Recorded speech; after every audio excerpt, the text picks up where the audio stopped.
L'intégration dans le quartier, c'est simplement par la matière. On a cette présence très forte des immeubles qui sont autour. L'école aussi, qui est très... on voit un béton lavé. Et donc, c'est par la matière aussi qu'on a vraiment joué sur l'intégration dans ce quartier. On ne voulait pas se démarquer, s'inventer quelque chose. Donc, c'était par le béton qu'on s'est intégré, quoi. Avec une école, le principal utilisateur, c'est quand même des enfants. La crèche, c'est des petits-enfants. Donc l'idée d'être le plus bas possible est aussi en relation avec le fait que c'est de petits-enfants. On a tous souvenir d'aller à l'école puis d'être un peu impressionné par la grandeur de certains bâtiments. Là, on essaye d'être le plus doux possible dans le cheminement pour arriver dans cette crèche. Ce qui était aussi important pour nous par rapport à l'échelle des enfants, c'était d'avoir la relation spatiale intérieure.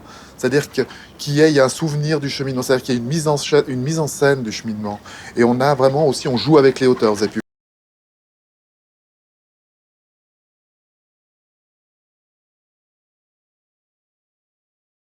leur faire un peu plus un peu d'emphase à certains espaces, mais aussi de casser l'uniformité spatiale.